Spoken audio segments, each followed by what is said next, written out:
to in order to see some more fiscal responsibility actually happen. One of the famous thoughts of the libertarian used to be charge no income tax, pay no income tax. How has that changed? I think that that's the utopian ideal.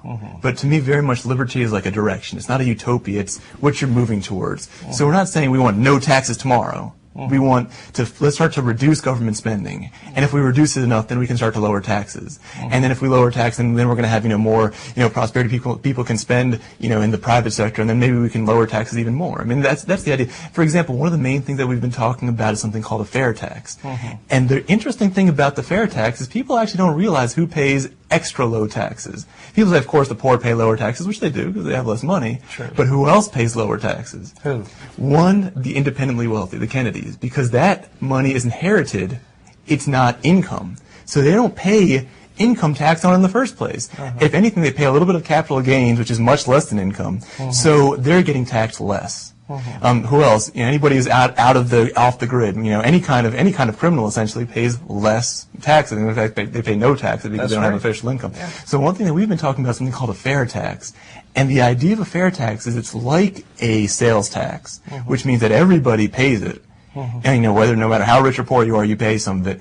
But it adds essentially a pre-rebate for people who have an income below a certain level. So that means we're not saying that people who are poor are going to have to pay such a huge percentage of their income. They're actually going to pay a much lower percentage because you're in advance essentially giving them sort of like a voucher. But now, isn't that the system prevalent right now? Right now we have a system where income tax is taxed through a very kind of Byzantine process of laws and regulations. In fact, right now the compliance cost of income tax, not the actual tax, just the compliance cost alone of filling out the forms, accounting, all that kind of stuff, not including labor costs, is about $380 billion. And to put that into perspective, that would be enough to send 75% of all people in college right now, every single year, send them to college for free. That's the amount of money we're talking about, just as compliance costs. Now, if we shift to a more efficient system that doesn't have those same elaborate costs associated with it, we one, reduce those costs essentially to zero, and two, we're now making sure that all the sort of independently wealthy people, all the people who are making their money from capital gains, not income, are also paying their fair share of taxes, which I think they should. Tell me a little bit about yourself. Where were you born?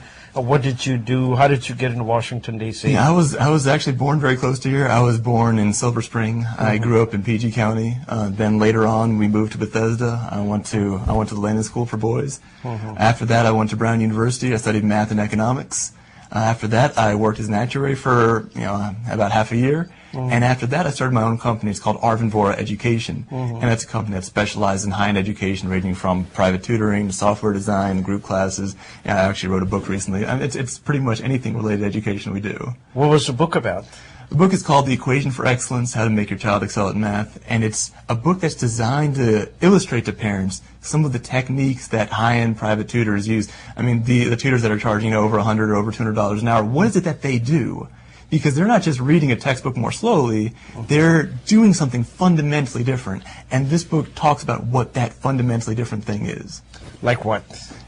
For example, when I'm dealing with a student that has a major area of difficulty, one thing that I don't do is I don't just tell him what to do. Instead, I create a series of progressive steps of difficulty as to work through himself. Also, there's a very strong nonlinear element, which means that it's not like you do this, this, this, this. It's like you do this, then maybe you need to talk about something over here, then something over here, then something over here. And that's the beauty of private tutoring, that you can bring these different elements together. And if you know how to do it well, you can make the most unmotivated and the most confused and most helpless student really excel, as long as you're using kind of a technique that makes sense. So now this is for the parents? That's for the parents, yeah. Okay. And for teachers, actually. A lot of teachers have said a lot of really good things about it. Oh, that's good. Now, how's your campaign doing?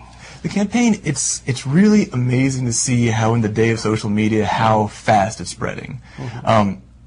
In the past, if this was 5 years ago, with the budget that we have, we wouldn't have had a tenth of a prayer. I mean, we just wouldn't have been able to buy the airtime. We wouldn't have the resources to get the newspaper ads. But now with social media, people say, oh my God, I really like this guy's viewpoint. And they look through my information page, see what I'm about, what my views are. And it's very direct. It's pretty upfront. And they can tell their friends. And, because of that, we now have over 22,000 fans on our Facebook page, which is, just, in Facebook perspective, it's a pretty huge number. I mean, it's unheard of for a third-party candidate to be able to get that kind of publicity, and it's really social media that's allowing that to happen. Now, social media is all about young people, but the voters are mostly the older people. For now, and it's not we haven't been ignoring them. We've been reaching out to them too. One thing that I hope today that some of the older people who are watching the show right now are going to take the time to learn a little bit about my platform and see if something that resonates with them. If suppose you got elected. You got in the House of Delegates, and now you have an opportunity to come up with a bill. What will be your first bill? Okay, the absolute most important thing right now to me is education.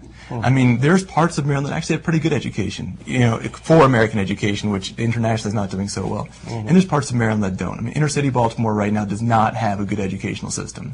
And to me, that needs to be addressed. And when someone says, how do you address something like this? As a person that works in education, and I'm working the one part of American education that has been, in a lot of ways, the most successful, that